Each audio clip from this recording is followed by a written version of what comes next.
여러분들 오늘 하루도 평안 가운데 지나신 줄로 믿습니다.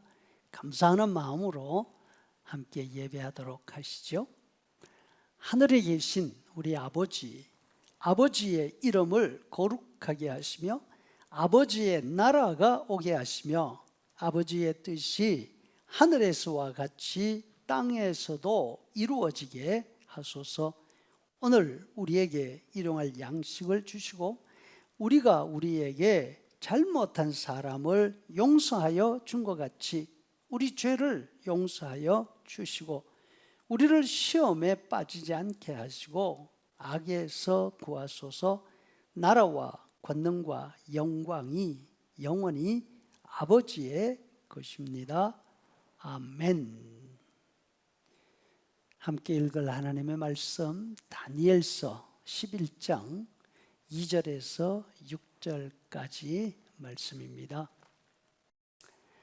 이제 내가 참된 것을 너에게 보이리라. 보라, 바사에서 또 새 왕들이 일어날 것이요 그 후에 넷째는 그들보다 심히 부요할 것이며 그가 그 부요함으로 강하여진 후에는 모든 사람을 충동하여 헬라 왕국을 칠 것이며 장차 한 능력 있는 왕이 일어나서 큰 권세로 다스리며 자기 마음대로 행하리라.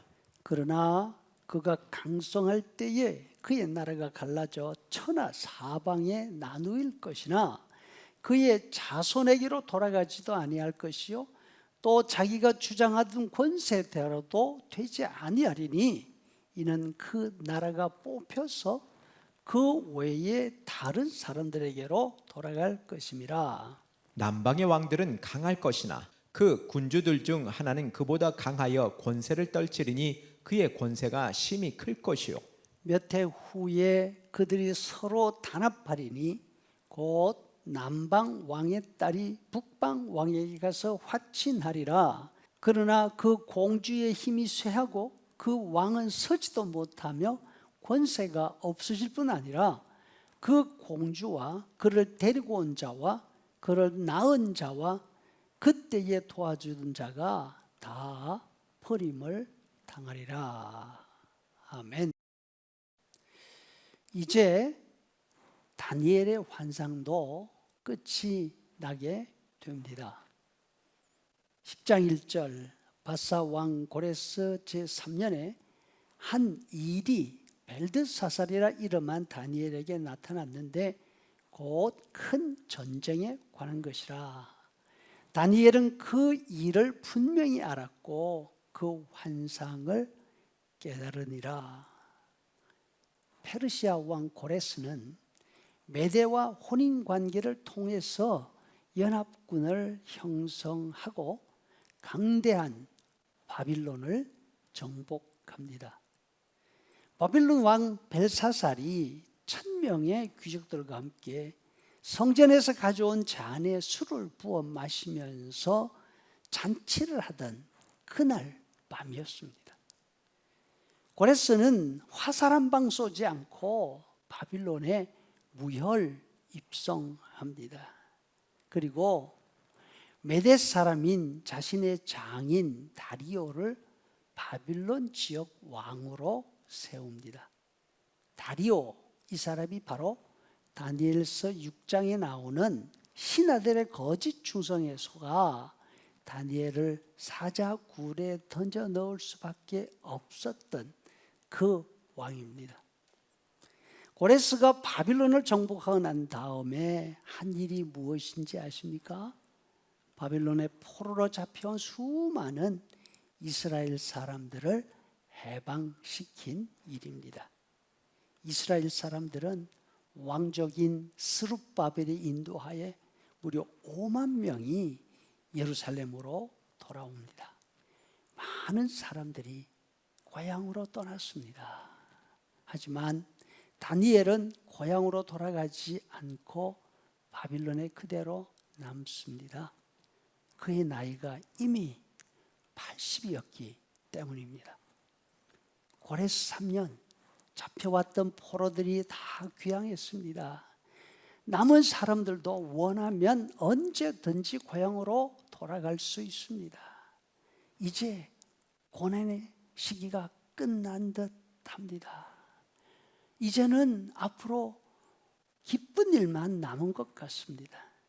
그럼에도 불구하고 다니엘의 근심이 끝나지 않았습니다. 10장 2절 그때에 나 다니엘이 세 일해 동안 슬퍼하며 좋은 음식을 먹지 아니하며 기름을 바르지 아니하니라. 왜 그랬을까요? 예루살렘 재건의 기회가 왔지만 그렇다고 이스라엘이 다니엘이 바라는 것처럼 세상을 온전하게 다스리는 하나님의 나라가 되는 것은 아니었기 때문입니다. 짐승의 세상에 사람 모양을 한 존재가 다니엘에게 나타나 말합니다. 2절에 보니까 이제 내가 참된 것을 너에게 보여주려고 한다. 앞으로 페르시아에 네 왕들이 있게 될 것이고 그 가운데 넷째 왕은 심히 부유하고 강성할 것이다. 실망스럽게도 이스라엘이나 이스라엘 왕이 강성해지는 것이 아닙니다. 그 왕이 헬라 왕국과 전쟁을 벌일 터인데 헬라에 능력 있는 왕이 일어나서 자기 마음대로 할 것이다. 그 위대한 왕이 그 사람의 생각대로 되거나 그 사람의 아들이 나라를 이어받게 되는 것이 아니라 그 사람이 가장 힘이 있을 때에 갑자기 그의 나라가 네 덩어리로 나누어지고 결국 남방 왕국과 북방 왕국 둘이 될 것이다. 무슨 뜻입니까? 왜 다니엘이 실망을 합니까? 다니엘의 생각과 기대와는 너무나 다른 이방 나라의 흥왕이 있게 된다는 것입니다. 자신이 살아온 80평생보다 앞으로가 더 혼란스럽고 더 힘든 시간이 계속될 것이라는 것이지요. 다니엘이 바라는 하나님의 나라는 언제 이루어질는지 아니면 과연 그런 때가 오기는 할 것인지 다니엘의 마음이 복잡하게 이를 데가 없습니다. 음식이 입에 들어가지 않습니다. 낙심이 됩니다. 아침마다 기운을 내서 일어나야 하는데 몸을 단장하고 일을 나가야 하는데 전혀 그렇게 할 기분이 아닙니다. 하지만 세상 사정이 기대대로 되지 아니하고 아무리 혼란하고 암울하다 하더라도 낙심할 일이 아닙니다. 12장 1절 말씀에 보니까 또 환란이 있으리니 이는 그때까지 없었던 환란일 것이라. 그러나 그때에 네 백성 중 책에 기록된 모든 자가 구원을 받을 것이라. 다시 말해서 많은 사람이 부끄러움과 수치를 당하겠지만 지혜 있는 자, 많은 사람을 옳은 대로 토라하게 하는 자는 하늘의 해와 별과 같이 빛나게 될 것이라는 말씀입니다. 여러분, 사람들은 남방왕이 누구냐, 북방왕이 누구냐, 이 전쟁이 어떤 전쟁이냐, 혹시 핵전쟁이 아닌가, 언제 이 전쟁이 일어날 것인가 궁금하면서 소련이 그거라고 이야기하고 중공이 그거라고 이야기하고 또 다른 나라가 그거라고 이야기합니다. 하지만 이 이야기를 통해서 하나님께서 우리에게 주시고자 하는 메시지는 그런 내용이 아닙니다.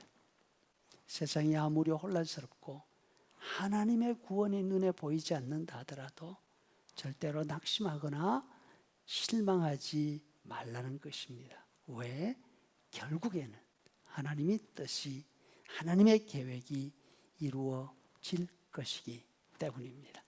12장 13절에 너는 마지막을 기다리라. 네가 평안히 쉬다가 끝날에 네 몫을 누릴 것임이라. 아멘. 이제는 우리 구주 예수 그리스도의 은혜와 아버지 하나님의 크신 사랑과 성령의 인도교제 충만케 하심이 혼란한 세상에 실망하지 아니하고 하나님을 바라보는 귀한 종들의 머리 위에 영원토록 함께 있을지어다. 아멘.